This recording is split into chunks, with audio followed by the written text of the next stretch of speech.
Afternoon, welcome to your favorite social media program, The Buzz. I am Rose Blossom. Today is about relationship, lifestyle, marriage, trending videos, and what have you. Okay, I want you to know that we are streaming live. Okay, we're not streaming live actually. We have our YouTube channels that you can actually follow, like, and subscribe, which we have Galaxy TV, we have Galaxy TV News, we also have Galaxy TV Entertainment, and we have Galaxy TV Comedy. So you can actually just relax and just go there and watch some of our funny skits, so you can actually relax, because Nigeria is already we all know what it is, but we have the page there so you can make yourself happy. I have a guest today joining us. It's unfortunate the other guest could not make it. He's still in a shoot, but of course we have to work to feed and maintain ourselves, so I really do understand. But I want to appreciate Pastor James Olokesusi for actually joining us every time we call. He's a minister, he's a speaker, a writer, and an author. Welcome to the show, sir. It's a pleasure having me once again. It's good to have you. Your Kampala looks very nice. Oh, wow. I really appreciate that. I really appreciate that. All right, so we're talking, we had the topic last week where we actually dived into compatibility. Yes. So I had to pick it as a topic today. So because a lot of people do not understand compatibility. In fact, in relationships, sometimes, I don't know, this is a wrong one anyway, it's a bad thing, because you see some men, after dating you for like 2, 3, 4 years, then they will now tell the woman, we are not compatible. That's why we cannot get That's very serious. That's very serious, yeah. So we are not compatible. But and the woman will be like, so we are not compatible. We've been together the first year, second year, third year. This is going to the fourth year. And you're saying we're not compatible. Why didn't you break up? And we're not compatible. We're doing some things like couples. I wash your clothing, you do this, you do that. Now we're not compatible. So that brings me to the question of, for men, let's pick it from your angle, because it's a man that proposed to you, it's a man that will decide to want to marry you, it's a man that will decide to want to take care of you and the children. So basically it's on them. So what is compatibility to men? And so that we women can actually understand, so that we can know what to do, so that you can propose and marry. Well, basically compatibility has to do with shared interests. It has to do with shared values. It has to do with shared goals, common goals, and it has to do with shared emotional connection. So when these factors are not there, the first thing is the interest. Do we have the same interest? Religious beliefs, and another one is values. Do you value what I value? I value kindness. You value wickedness. I value. We have to have that guy, and also goals. I want to, by the next 5 years, I want to attain this so and so. But you are just docile, you are not interested. You just want to live for now, not for the future. You want to enjoy. You just want to enjoy. I think in a time of relationship, these are things when men begin to factor out in a woman, because these things sometimes cannot be known in one day, cannot be factored out in one day, or probably during, so probably a time of friendship, about courtship. That's when they get to know how much more does this woman want to go, how far does she want to go in life. If she's a woman who is so docile, it's just all about husband, just do everything. Sometimes some men will be skeptical, because depending on the level to which a man wants to attain, a man that just feels that, okay, let me just be the one house, have a car, and just become comfortable, can probably settle down with such a woman. But a man who is highly ambitious might feel that, no, you are too docile for my liking. I really want to go far. I have great goals. And you're going to slow me down. Such man, we want to step back and say, no, let me begin to review my decision. Another thing also is these religious beliefs, like we say. When you talk about religious beliefs, it's not just about being a Christian or Muslim alone. Even Christians among themselves can say, okay, I believe in this area. You believe in this area. Our belief, our compatibility in terms of belief is not matching. I can remember when I was married, and I was about proposing to a lady from a certain church denomination, and my spirit was against it. I said, this lady is perfect looking and everything, but no. He said she doesn't believe in such your own yuppie style. She believes in social stereotype and lacks of that. She might not really follow you. And that was how I had to look for someone that would share the same yuppie beliefs and lacks of that, and which we still believe in the Word of God. And so these are areas which men can begin to look at. But some women, it's not everything just about the emotional connection. Actually, with the chemistry, the body physique, the physical appearance. Appearances. Sometimes I look at some very in quotes, ugly women, and they marry have a good marriage. And some have some beautiful women, have a very terrible marriage.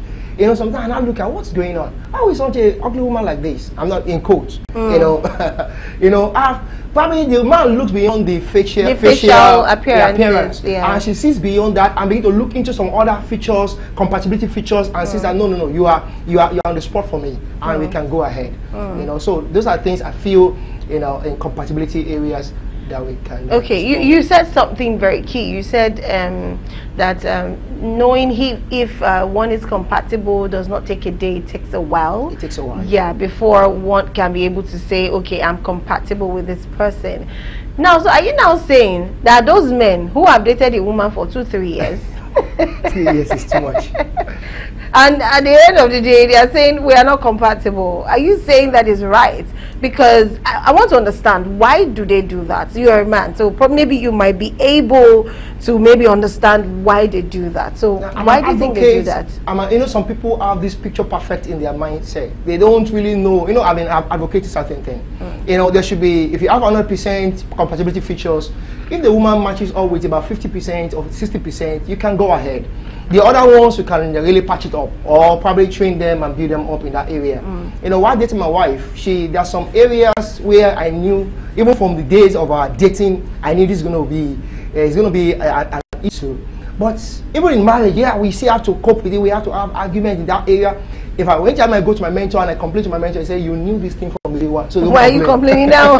So I knew that, and I anticipated it, and we've been working on it, and she's improving that area and lots of that. So it based on the mindset of a man, or how educated in terms of this subject they are. You know, some people just feel like, you know, until she fits in, as if they themselves are perfect anyway. Yeah. You know, so they want to tick until she ticks all the boxes. All the boxes. That is impossible. You know, it's impossible. You yourself, you are not ticking all the boxes. Yeah. You know, so you have to concede to allow some areas you think you can patch up with, you know, work around those areas, and so that and within a year you should be able to know.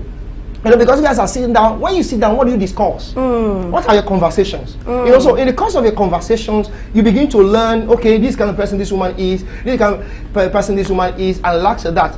You know, just like a lady was dating a kind of a relationship, and the lady said, I can't marry a man that has a mother. You know, your mother must have died before. Oh, the in-law issues, I guess. In-law issues. Yeah. So she felt that escaping in-law issues by having the man's mother being dead or something like that. But I hope she's ready to hear the other part where that our son's wife will say, I pray your mommy is not alive. It's not alive. So yeah, because of course there's law of karma. Now there's something else I want to ask now, based on compatibility basically.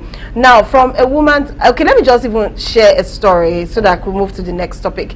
Now there is a lady, she was already kind of sensing, because you know when a man is nice, like I said, 3 years into relationship, 4 years into relationship, and she started sensing it that the way this man is going, he has changed. He might come and tell me we are not compatible, or maybe I'm the cause, let's break up. Don't worry, it's not about you. You're a perfect woman, but I am the problem. Now she did a reverse psychology on the lady. I don't know how she got that smart. She shared it. She said, okay, that she noticed it. So that day the guy called her, you know, cooked, did some very strange things that over time he has not been doing anymore. But he now did it that day, and she was like, I think this guy wants to break up.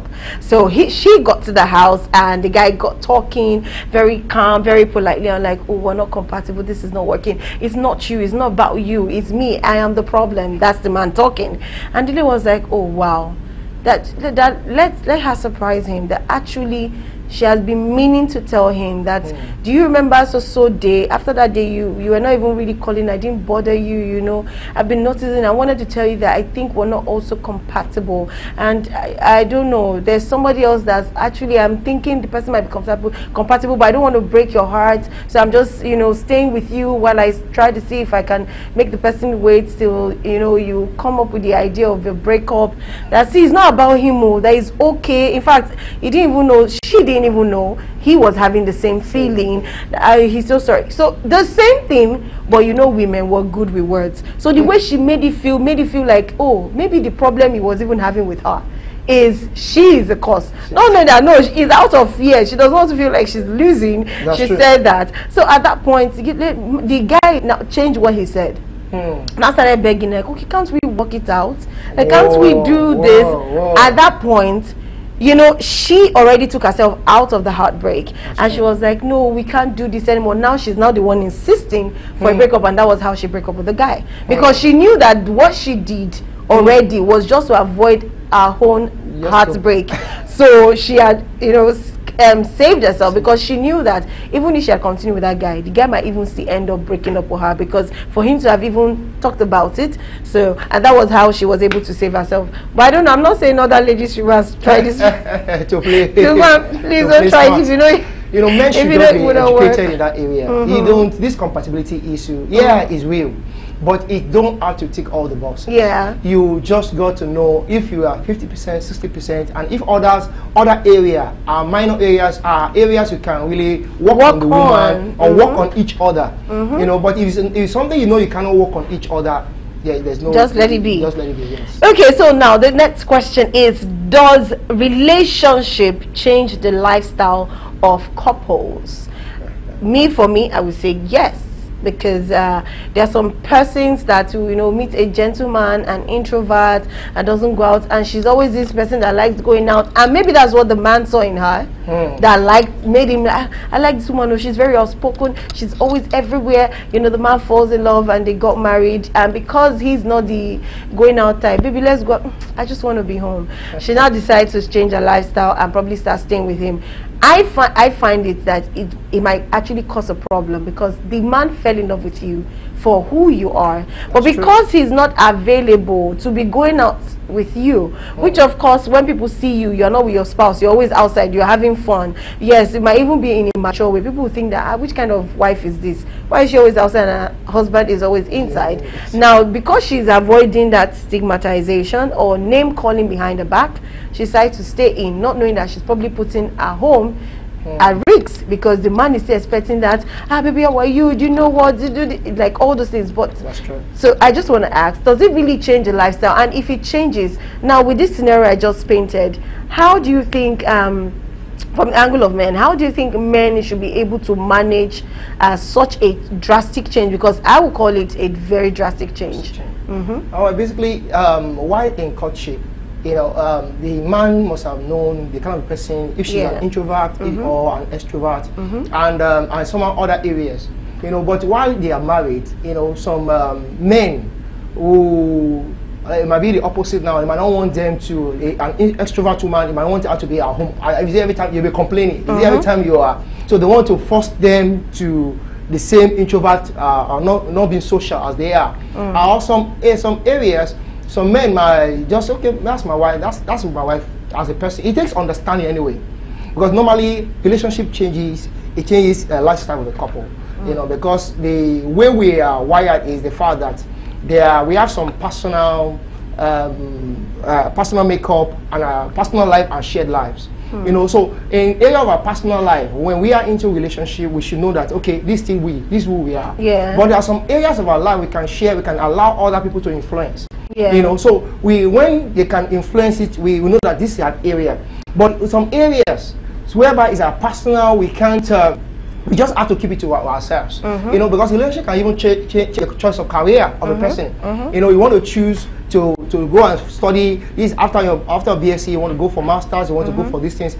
But now, after married, you have a lot of financial responsibilities and lacks of that. You have to put some areas and focus on the family. You know, so a relationship, it has a way of changing and drastically, like what you said now, it has a way of, but it takes an understanding. A man should understand that this woman, you know, unless for area of trust, which we are still going to go at it's part of those what we treat. You know, area of trust whereby the woman is going, oh, she's only going to party every now and then. I don't trust what she's doing out there. You have to just stay at home and relax at that. You know, so but the major important thing is that look at what works for your woman. Look at how your woman fares and allow her to express herself. Marriage is not a cage. We should make a woman to express themselves. I love the angle you came from. So are you so would you agree that marriage should not actually change a lifestyle? or do you actually believe that you should actually change your lifestyle? I know it's a bit dicey because there are some things that you just need to change. But do you think you should really, really entirely change a couple's lifestyle? Well, it should, marriage should, a positive lifestyle should be allowed to be expressed. Okay. Okay, like a man that likes watching football. You got married, and before you got married, you always probably go out to watch football with your friends and lots of that. And now you are married, the women, they nag a lot when it comes to that area. Every time you are leaving at home, you are going to watch Champions League, you are going to watch this one, you are going to watch that one. You know, sometimes it may be difficult for a man to change into that, but basically sometimes a woman should understand, as long as it's not going to go and full liquor, do all those things. You know, we should allow ourselves, both men and women now, allow ourselves to express ourselves within the boundaries of positivity and within the boundaries of LT, you know, expression. You know, so that's we should be allowed. So it changes lifestyle. You know, you said something about football, and I'm just like shaking my head. I don't think I want to even surround myself with people that watch football the way Nigeria. I won't say Nigerians, because I know a lot of people even from different countries love football, that they are so. But where I actually started hating football was not hating football. I can't use the word hate. It's a strong word. Where I started really disliking people who are, what I use, fanatics, who are, I don't know. Fans. Yeah, that's the word. Diehard fans of football was from 1996, where church was empty because, okay, yeah, I know people say we are not religious, we should not put religion. No, I'm just saying, naturally, you see people come to church, you know, and it was a praise Sunday, and we came to church. Even the streets was empty. You could not see people going and coming from church. In fact, if you're seeing women or children. The men were nowhere to be found, and everybody was on 1996 football. I will not forget. In fact, since that day, I said, if I have to be with a man, the first question I ask is, do you like football? If you say, I love football, I love this part, I love this club, that's it. No, just go. The time has changed. Which time has we're now in a changed? digital age. You don't have to go to there and watch. You can watch football. Now that's what I'm saying. Now it's different now because it's even better. But you know, like you said something. You said some people want to go out and watch football. Must you go? Like, can't you watch it in the house? Let's watch it. You can even teach me how to watch the ball. That is it. Yeah, but you see, there are some men when their people lose, and I just have to say, or their club lose, they will not want to eat. They will be angry. That's another angle to it. They can transfer emotions, aggressions. Yeah. Around the house. So as long as you're married, you know that you can't be doing that exactly, because your club has lost. You are coming back to come and fight your wife. Yeah, you can't be doing all of that. So that means I agree with what you said. Positive change. It has to be a positive change, not the other side of it. Okay, so the next one is, how important is money in relationship? Money for us, you know, women, is very important for us. But how important is money? I'm just going to leave it at your decks. How important is money in a relationship? Does it actually sustain a relationship? Does it keep a relationship? Does it make a woman love you more? Does it make her more honest with you? I just want to know the importance of money in a relationship, basically. Whoa. Money in relationship is a key factor. In fact, it takes almost 70% of the angle of relationship, because the kind of a lifestyle, the kind of a dream homes, the kind of a future goals, vision of the family depends on money. And if there's a woman who feels, okay, I accommodate, I allow I don't disturb my husband and relax, it's good. You know, in church I tell them something. I said, if you agree to your husband on everything, I will manage this, I will manage this, you are not going to grow as a family. You are just going to, if you are not pushing your husband, you know, if you are just going to say, oh, well, we understand, oh, you get the two of you are going to remain there till your children will just grow old. You know, you should be able to push your husband, not negative pushing out. Keep encouraging him. Sometimes keep pushing. We can do this one. We can keep pushing. Money is so important to get the future for our children, to get the future. The first thing, when couples are coming together, you have to set financial goals. You know, but so in the next 5 years, we should be at this level. in the next 10 years we should be at this level. You know, that's there are two kinds of couples. We have docile couples, we have ambitious couples. You know, so the docile couples are okay. Well, we are just, the economy is bad. You know, people are not making it. They just keep managing. They keep telling stories. You know, and the ambitious couples are always, we can do it. We can do it. That's where you see a couple say, okay, you are working, me I'm working, let's put our finance together, let's build the future together. You know, all this, your money is our money, my money is my money, there's not coming in that. Because they're ambitious. You know that your own money alone at the start cannot get all the future we want. If you put our resources together, we can build an empire. But the docile couples are the ones who say, okay, your money, whatever you are. You know, there was one man who got shared recently. He said the wife earns 500,000, the husband earns 200,000, and the woman told the husband that we built everything around this house around your 200,000. In my own 500,000, don't talk about it. Don't just think about it. It's for me and my family. You know, the question is, how do they build a great empire on 200,000? And their children, what kind of school are they going to send the children to? Because education for the children is not just about what you write on the board. And right, education is expensive. You know, a great education it goes beyond, you know, writing and learning and lots of that. It goes into networking as well. With which children are you putting your children with you know, what community? And so it takes what future are you building for your children? What network are you building for your children? You know, in the next 10, 15 years, they can say, okay, my friend is a doctor, my friend is a lawyer, my friend is a this and that and lots of that. You know, so it takes money to build all these things. So when we begin to go into all this cliche of saying, oh, whatever it is, we just a docile set of people. You know, ambitious couple are people who are interested, want to build, not the one that are running out of the race. They are saying we're going to put resources together and build an empire. You know, with what you just said now, naturally I'm supposed to be asking a lot of questions because I thought you were going to be on the other side of the coin. You say money is not really important. Thank God you said money is important. So I'm just going to leave it at that with what Pastor said. So money is very important. Very, very important. In relationships. See, let me tell you, even in friendship, let's even leave because you might feel, okay, she's a woman, that's why she's saying that. Now, even if I'm having a friend as a woman, like I have a girlfriend and she's my friend, sometimes we want to chill, want to hang out.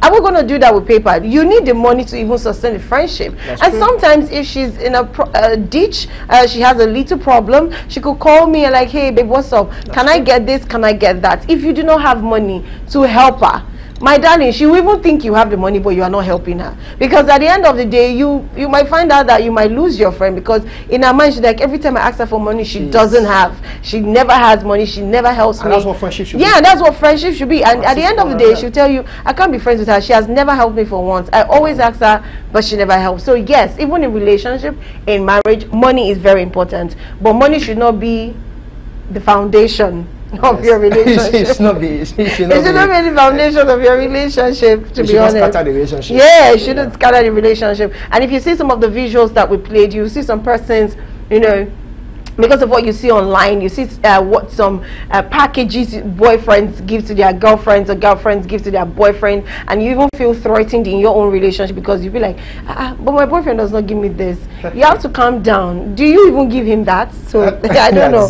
Anyways, okay. Gifts should be an yeah, it should be a both party thing, not just only from the man. Now, okay, another thing is a lot of people get jealous in relationship.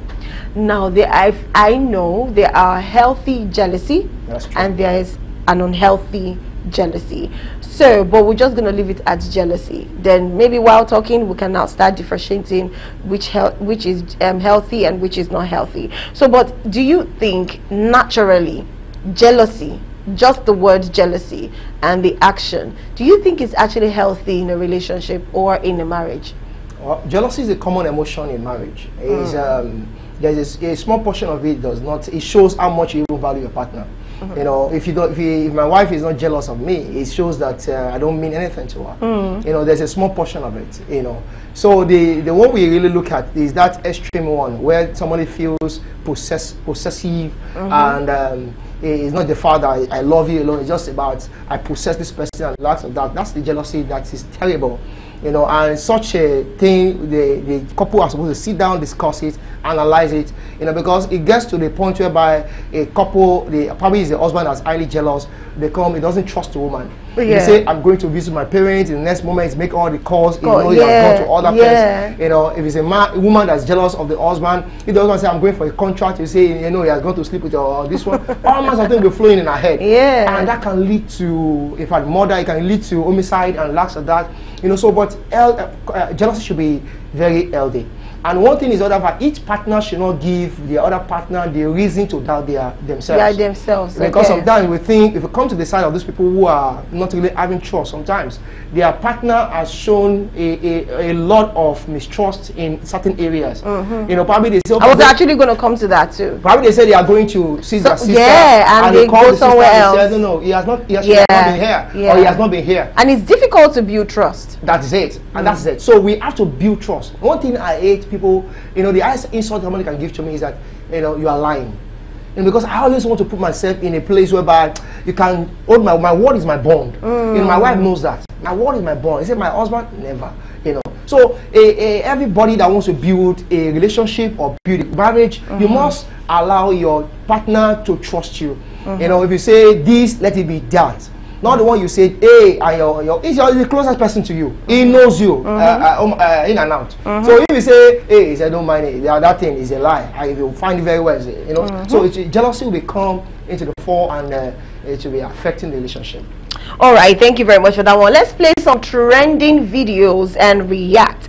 Now, the first video, okay, one is not really a trending video. One is just to see how many, will I call it police stop, or what do you call that? Checkpoints. Yes, that's the word. Checkpoints. How many checkpoints someone saw from Enugu to Awka? But before we do that, let's quickly check a video. Let's watch a video where a family was in disarray as a young man sold his late father's property worth 50 million naira to pursue his music career and play bets. So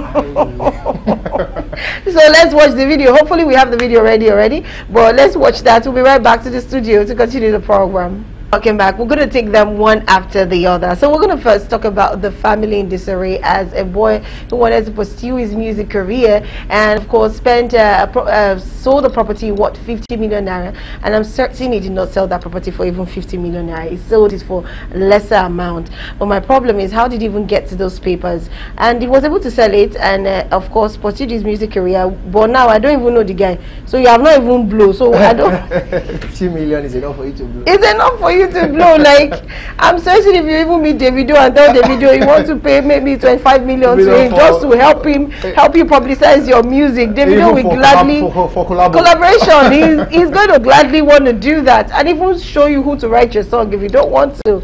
So I don't even know how this happened. And also he played bets. Please, what's your reaction? In fact, that must be a prodigal son. You know, that's a description of that. 50 million is enough for someone to build in this country, as much as we talk about it, to build a nice business, to build, in fact, a nice music career. You know, and so 50 million, we're not talking about 50,000, we're not talking about 5 million, we're talking about 50 million. You know, so you know, it's just like some of these our youth are very, they are unresourceful. So they want to cut corners, they want a fast way. So that was why he must have gone into bet. You know, so he thought that let me put in here, tomorrow I wake up and see, get the money back. You know, so I think being productive has to become, you are putting resources and waiting, keep working on it to grow. But these ones want to escape the process. Yeah. So they just want to reap the fruits without going through the process. Without the labor. You know, so this one is just a prodigal son. Because there are many people who have sold their father's house basically to go and do some productive things. Yeah. And come back and give them get them profit, give them a lot of things. Yeah. You know, so 50 million. This one that's is a whole lot. You know. In fact, the way, and I think from all indications in this video, I think that is the house.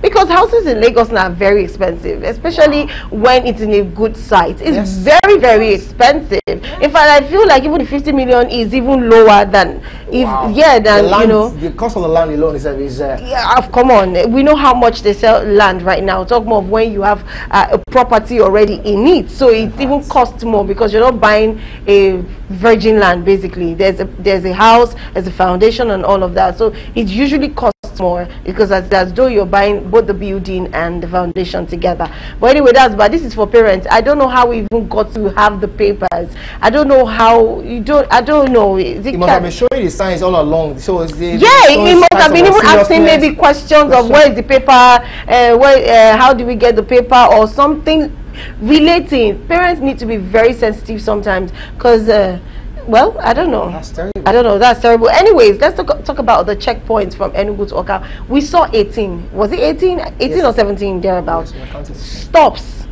to get to Awka. I schooled in Awka. That's Nnamdi Azikiwe University. Okay. And from Awka to Enugu, if I want to visit my uncle, if we take the public bus, it's usually like 1 hour 30 minutes. And it's not even up to 1 hour 30 minutes, but it's straight something. I think maybe 1 or 2 checkpoints, maybe sometimes even 1. Sometimes you don't even see them at all, you know, you just go straight down there.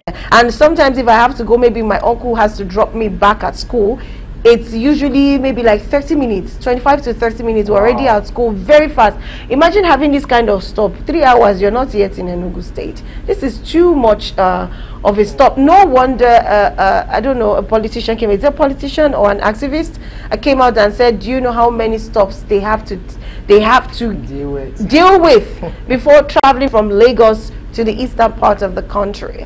I just had to play that video. It's so terrible. It's so terrible. Though the reason for all these things is because of this kidnapping in the kidnapping. That's why having 18 stop. 18. So that and yet the question is the kidnapping is still going on. You know, despite all the stop. To Ekiti State about a few months ago, and I saw the same trend every here and there. We were about to take we were following the Google map, and we were about to follow a certain route. You know, the person told us, he said, the backman told us, he said, if you go through that route, hold 50 million with you for your ransom. You know, and yet there are military stops, police stops here and there, and yet at that route, they said if you are passing that route, you should hold 50 million with you for ransom. I said, wow, we have to go and pass the back of the city before we get. So just go down within 30 minutes. We are well. We just have to take, and yet there were several stops there. You know, so we should. You know, one thing that we abuse a lot of things in this country. You know, the moment the reason for the stops is to check all these banditry, terrorism, and kidnapping.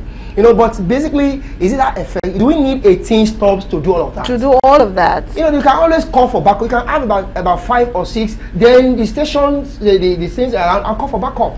And even in one of the stop, not even one, I think 2 or 3 of those stop, the vehicle in front of them that those police people probably stopped, you could see that one was police, the other one was army. Yes. Okay, no, one police, one army, and one last man. Yeah, collected. Of course, when he collected the money, now said go. You could in the video, even though they had to fast forward, fast track the video. So I don't understand why are we really securing the country? You are collecting money from them. You are doing all manner of things. This is absurd. It's absurd. But anyways, I just feel that if they have to have a stop, it shouldn't be 18. Like really, it shouldn't 5 be. Is enough. They can always call for backup if there's anything. Yeah. You know, all of the stops and they are collecting something from these people. So it's just outrageous.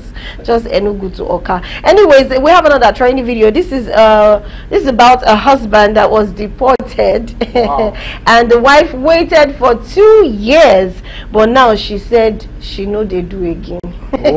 She can't wait. And of course we don't know, but she kind of during their conversation, it's almost like they were trying to explain what happened, but she was videoing herself while the husband was making the call. Because she even eventually told him that I should put this in on social media, let me see, so that people understand, is it my fault? But anyways, what is your opinion about this video? So let's watch the video, and of course we'll get the opinions of people. You can even put in our comment section right there and you know, react to that. But let's quickly watch the video and we'll be right back. Right, welcome back. Yes, that's a very long conversation. So I'm gonna break it down a little because we could not finish the video. Now, from everything, from all indications from what she's saying, the man was into maybe drug. Yeah, drug was part of it, but he was into more of illegal activities, illegal businesses. And she said while he was still there, he tried advising him to stay away from it, and every time the man is always like, what's your business? Even while on the call, the man even said, what is your business? And when they deported him, when eventually he was caught, he had bad friends according to her, and he actually agreed. He said, what's your business? So when he was caught, he was deported.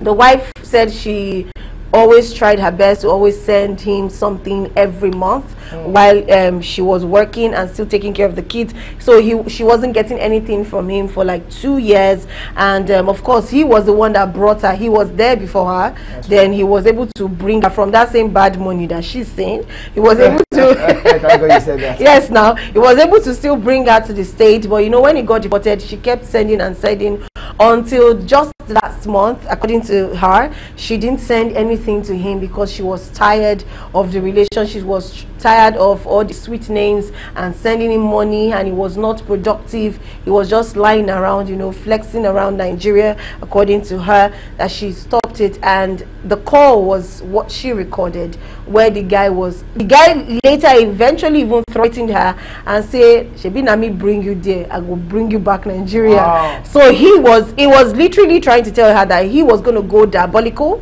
and bring her, and she threatened him back, like she's putting on social media. So if anything goes wrong with her, if she ever comes to Nigeria or she dies or something, except she doesn't die, but if she dies, and except she dies, she won't do anything. But if she comes down to Nigeria, that she would make sure she kills the man herself. So it was a real deal, like it was a big back and forth and all of that. But you know, I'm like I said, what is your opinion about all of this? Now she's saying she not they do again, I not they marry, not call me sweet name. Sweet name will not bring out we're not bringing out anything. She's tired of sending money, and the guy is so pained because the guy keeps saying, I took you to where you are right now. You should be able to find your way to bring me back. Well, she kept saying, am I the embassy? Am I the government? You know. But what's your reaction so that we can wrap up the show? The guy is unrepentant, you know, and that's a pain in the whole thing. As I mean, the guy is sober and repentant for all that he has done.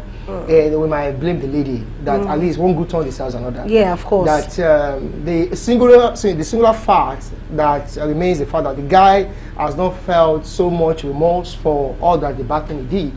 So that means if he had come back again, he would have continued from where he stopped. So the lady is justified to have taken this kind of action. You can't drag me down. Although the lady has been trying for 2 years. So the guy is unrepentant, and the guy, the way he was even sounding, trying to lord over the lady because he took the lady over there.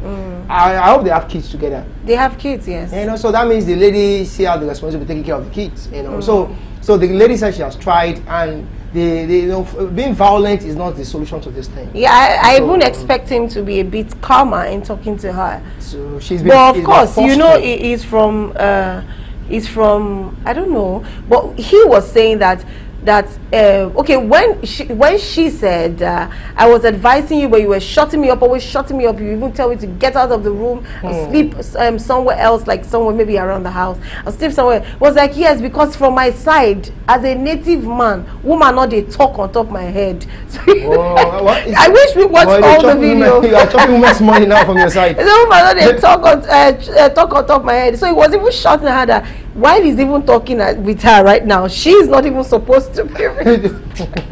No, she should stay native, and she will continue to enjoy it. You know, the amazing thing is the fact where he is in Nigeria, she's in Europe, and you want to be lording over her. Where she's, and Europe, they have the laws on the women's side. Do you understand? I'm like, how is this even possible? You can't even get, to be honest, even if you want to plead for you with what you're doing. That's like the guy is not. He has the lady will not even. He does not even feel remorse for the crimes he committed. Yeah. That thank God he did not even send him to prison, and he has not even felt remorse that this lady, you know, has been trying and lacks of that. He's just trying to prove the fact that I sent you over there. It's time for you to bring me back and do everything. And she said something very, very key and important and interesting. She said that I they send you money, I they send you money, I they feed the children. You don't even ask me where this money they come from. So looking at it with appearance, it's as though she's doing something that she does not even want to do to make sure that she's feeding the family and taking care of the husband. Anyways, we can't talk anymore. This is time to wrap up the program. Thank you so much for watching. I hope you enjoyed today's program on The Buzz. But first, I want to appreciate Pastor for coming. Pastor James, thank you very much for being part of the show. And you did amazing well. At least you did not offend women today. Anyways, that's all we take on The Buzz. Tomorrow going to be entertainment. You do not want to miss tomorrow's edition because we'll be having amazing personals that will be coming in, of course, to discuss entertainment scene and the industry at large. Until then, my name is Rose Blossom. Do have a beautiful day.